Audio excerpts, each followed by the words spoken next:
செய்தி. விருதுநகர் மாவட்டம் ஸ்ரீவில்லிபுத்தூர் அருகே ஆதார் எண் இணைக்காததால் வாக்காளர் பட்டியலில் இருந்து 264 பேர் நீக்கப்பட்டிருக்கின்றனர்.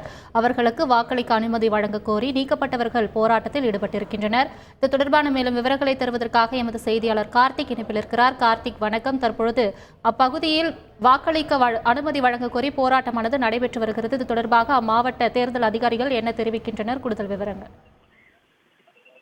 வணக்கம். அதாவது ஆதார் எண் இணைக்கப்படாததால் வாக்காளர் பட்டியலில் இருந்து 264 பேர் வாக்களிக்க அனுமதி கோரி அங்கு உள்ளவர்கள் நீக்கப்பட்டவர்கள் போராட்டத்தில் ஈடுபட்டாங்க. அதாவது தென்காசி மக்களவை தொகுதிக்குட்பட்ட ஸ்ரீவில்லிபுத்தூர் சட்டமன்ற தொகுதி வாக்குச்சாவடி எண் 283 ஏ ராமலிங்காபுரம் கிராமத்தில் கடந்த தேர்தலில் 1016 வாக்குகள் இருந்தன. இந்த மக்களவை தேர்தலுக்கான வாக்காளர் பட்டியலில் 811 வாக்காளர் பெயர்கள் மட்டுமே இடம்பெற்றுள்ளது. கடந்த முறை வாக்களித்த 264 பேர் வாக்காளர் அடையாள அட்டை இருக்குது. ஆதார் எண்ணை இணைக்காதனால அவர்களுக்கு பேர் பட்டியலிருந்து நீக்கப்பட்டிருக்கு. இந்த நிலையில காலையில் 7 மணிக்கு வாக்குப்பதிவானது தொடங்கினது. 10 மணி வரைக்குமே வாக்குப்பதிவானது நடைபெற்றது. அப்போ 132 பேர் போட்டிருந்தாங்க. அதன் பின்பு 264 பேர் தங்களை வாக்களிக்க வேண்டும் என தொடர்ந்து வாக்குச்சாவடி முன்பு போராட்டத்தில் ஈடுபட்டாங்க.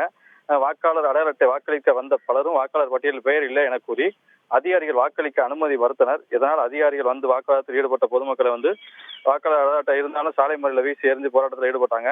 அதன் பின் ராமலிங்கபுரம் பகுதியில் வாக்களிக்கவில்லை, மொத்தத்துக்கே இந்த கிராமத்துல யாருமே வாக்களிக்க போக வேண்டாம் அப்படின்னு சொல்லி தொடர்ந்து போராட்டத்துல தற்போது வரை போராட்டத்தில் ஈடுபட்டு வந்தாங்க. அதன் பின்பு ஒரு 30 பேர் மட்டும் வாக்களிச்சிருக்காங்க. மொத்தத்துக்கு 152 பேர். இந்த போல் பூத்துல மொத்தம் ஓட்டு 810 இருக்குது. இப்ப வரைக்கும் 152 பேர் மட்டும் வாக்களிச்சிருக்காங்க. தொடர்ந்து இந்த பகுதியில வாக்குச்சாவடியில ஆளே இல்லாம வெறிச்சோடியே காணப்படுது. விரிவான தகவல்களுக்கு நன்றி கார்த்திக். செய்திகளை உடனுக்குடன் தெரிந்து கொள்ள உடனே சப்ஸ்கிரைப் பண்ணுங்க.